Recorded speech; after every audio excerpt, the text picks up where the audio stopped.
Depression DVD for all of St. Johns County high schools. They'll be implementing it into their schools, into their curriculum this year, so we're very excited about that. Our second event that we have coming up is International Survivors of Suicide Day, and that's November 23rd at Nova Southeastern University. And we hope you can make it out to that. It'll be in room 208. Suicide is not an easy subject for a lot of people to talk about, but it's something that we all know needs to be spoken about. By being here tonight, you are helping us to take a stand against the stigma that surrounds suicide and mental illness. I want you to take a moment and look around at everyone that's here with us and realize that we're all here advocating for a better tomorrow.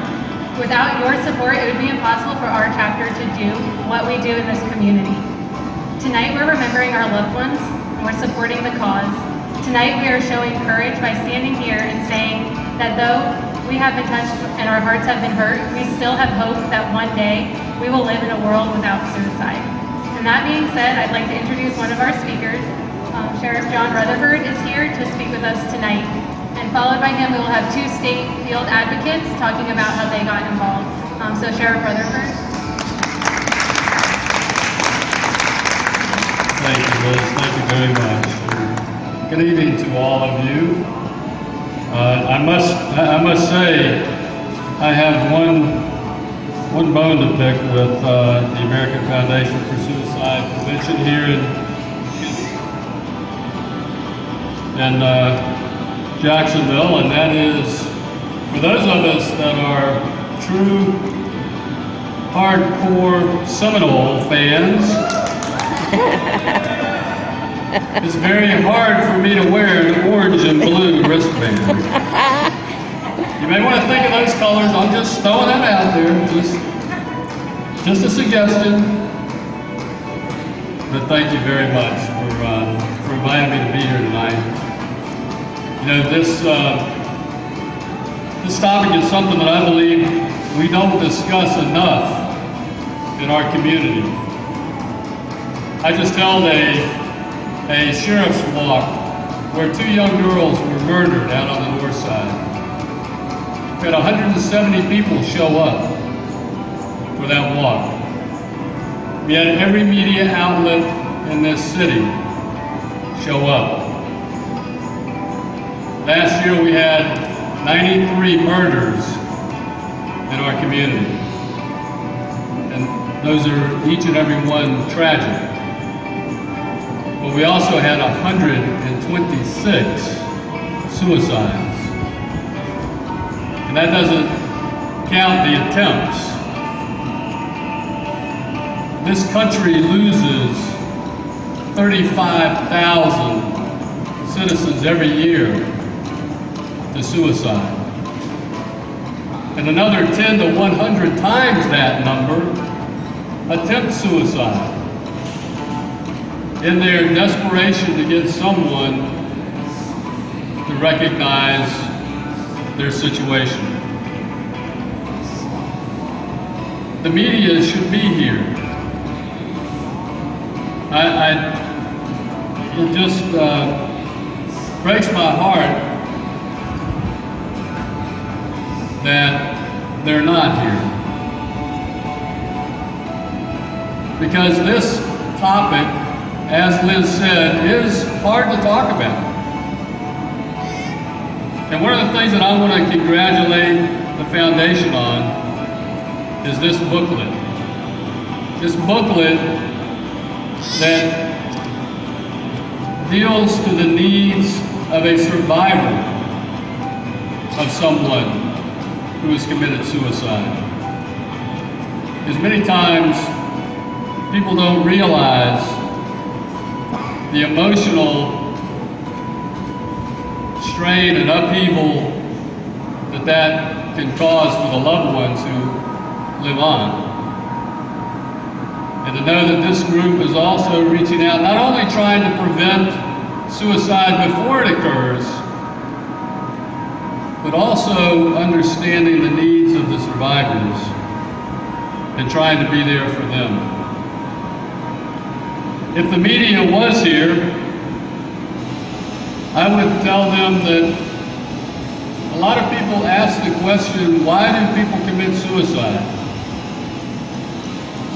And there's several reasons. One of the major reasons is depression. Depression and bipolar. And it's a clinical disease. Depression is no different than if you contracted cancer, you're afflicted by diabetes, you're afflicted by liver disease, whatever it might be. Depression is just another illness. It's a chemical imbalance in the brain. It's not that they're bad people, it's not that they're raised improperly, it's none of those things. And we don't blame people when they are afflicted with cancer, or kidney disease, or heart disease.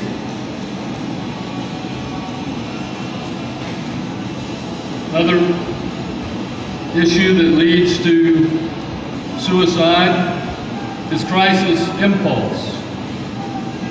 Major life changes. Can be the loss of a very important job. It can be something that they do, that they commit in the heat of anger.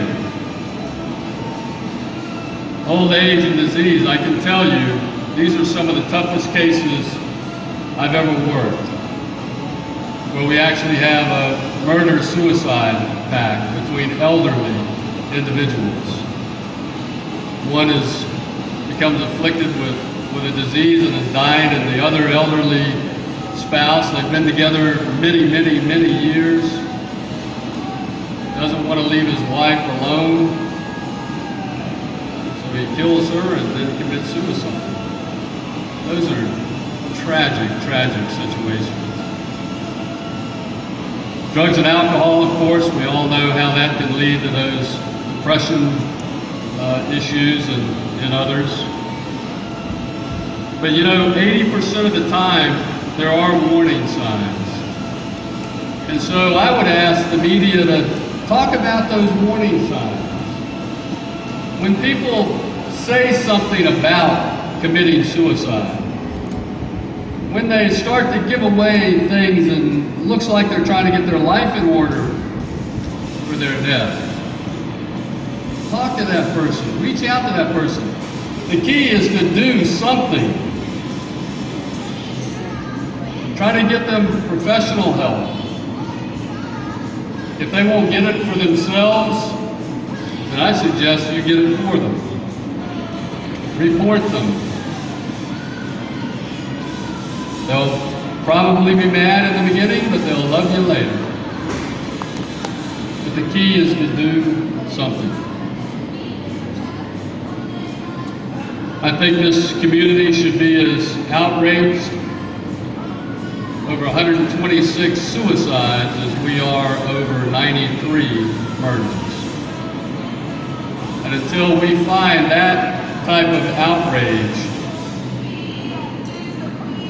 personally, professionally, as citizens of this community, I'm afraid suicide will continue to be ignored, to the detriment of many, many future suicide victims. So, to the foundation, thank you guys. Liz, thank you guys for everything you're doing to try and bring awareness to suicide prevention and assisting the survivors. God bless you all, and good night.